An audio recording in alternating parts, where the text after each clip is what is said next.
So this video is all about how we can grab or extract information from the requested URL. To do that, we have two types of annotations which we use in Spring Boot. First is request param, and another one is path path variable. First, let's see the request param. For that, let's create in controller package. Let's create another class called P controller or product controller. Here, uh, this first we need to annotate it with REST app controller. Inside it, we'll create a string method string, and return a string. Let's say the string method will be uh, key data. We need to return something. Uh, Return this is request param.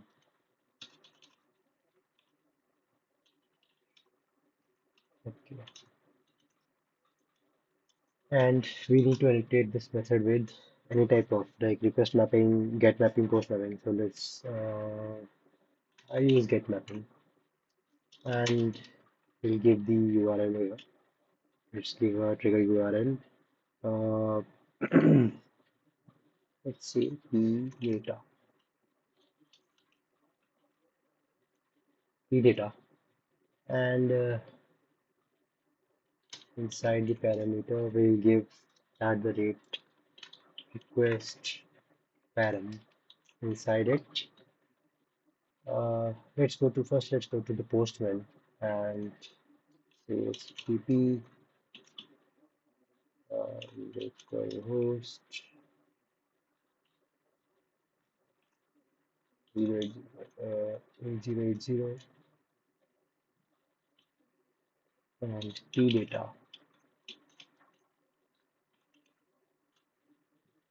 Key data. After this, we'll use this question mark sign and we'll write a key value pair. Let's say first key will be product name. We want product name.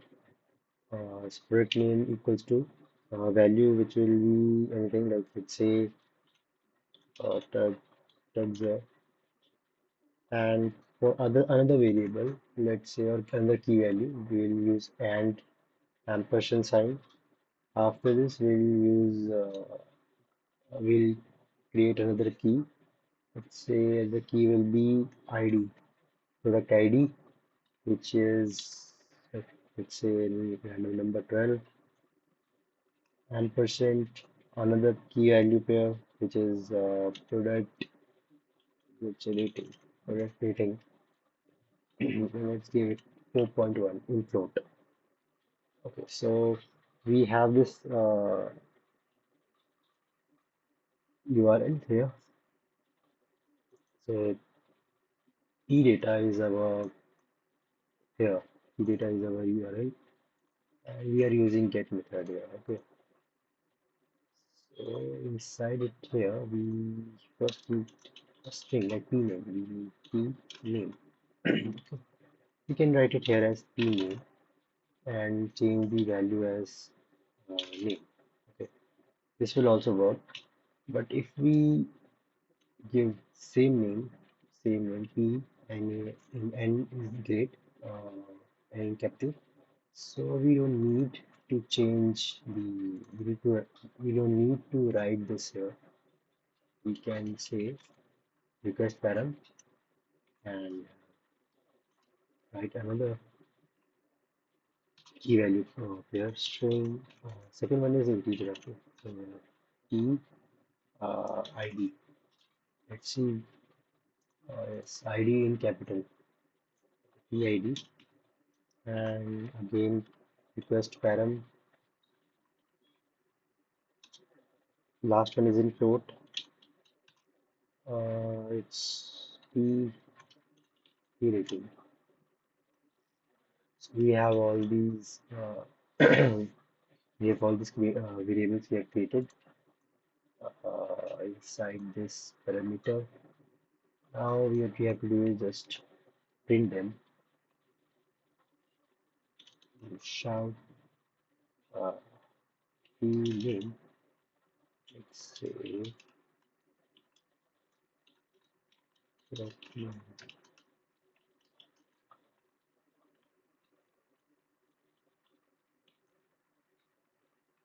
PID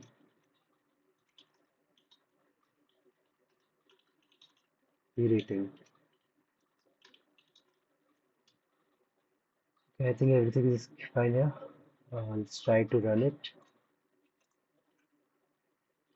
Let's try to run it. We are having an error.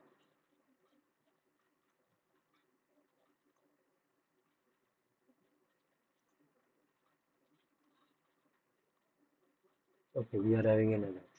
So we need to see where we are getting this error from. HTTP localhost 00 data.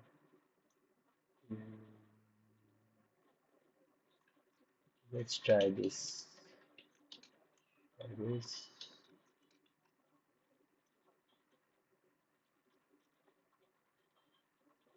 We are returning it. So let's see.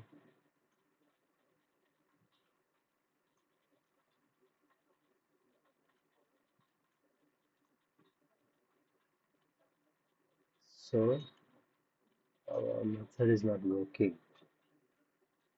Our method P string is not working.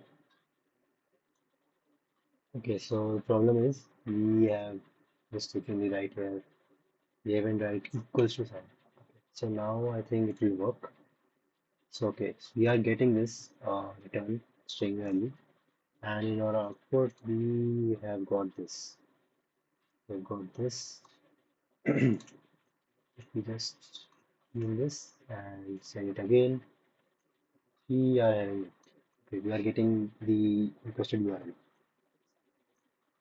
So now let's see the uh, another method, which is another method is mm, let's see another method which is spark variable.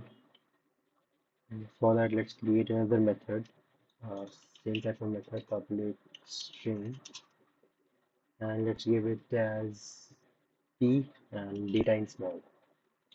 Okay, so in return this is average path variable.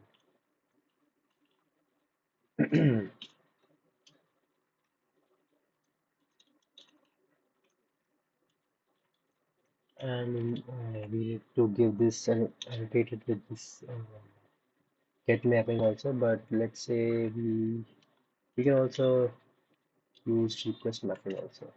Okay, and here we have to do something different.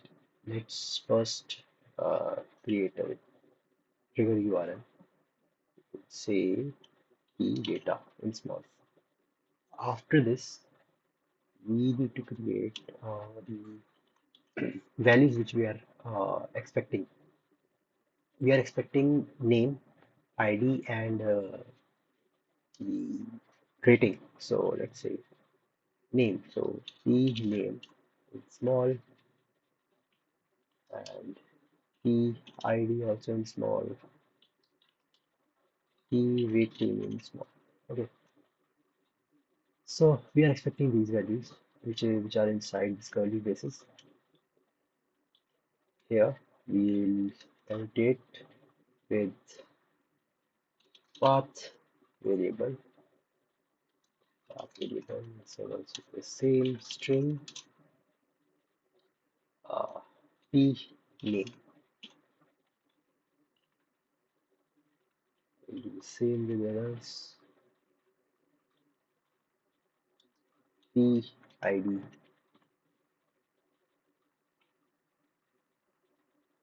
and P uh, rating.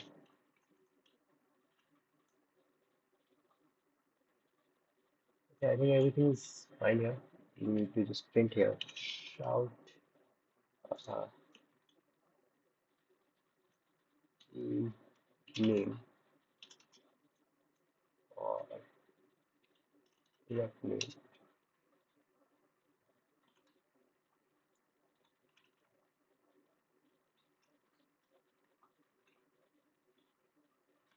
Product ID, product rating. So I think that's fine here. Uh, we need to go to postman, create another uh, request here. Okay, so HTTP localhost 8080 and key data. Here we don't need to use key value. We just write the values. So let's say first is Tuxer. Let's say this time it will be uh, iPhone. Then its ID, iPhone ID will be 122. Then its rating is 5.1, or you can say 4.6. Now we need to just test it. We are getting this variable, and in output we have got this iPhone 122. Why? Okay, so why we have two type of annotations for the same thing. These two annotations have different functionalities and works on different needs. For example, when we are using this path variable, we are just saying here in curly braces p name, PID, p rating. So we are using it here because it helps in whenever our URL is dynamic or changing. Okay, so if for example if pname is changing every time, for example for this time we are having iPhone. So, but for example, users specified uh, Samsung or Nokia, any type of phone. So this here, it will be changed. So key value pair uh, does it doesn't allow us to do that, because if you see here, we are not specifying anything here. We are specifying at the uh, client side here. Here, see, so p data or p name can't be changed. Yes, the value can be changed, but p name can be changed, and there are needs for the both of them, for path variable and for request param. So in this video, I've shown you how we can use these annotations, request param and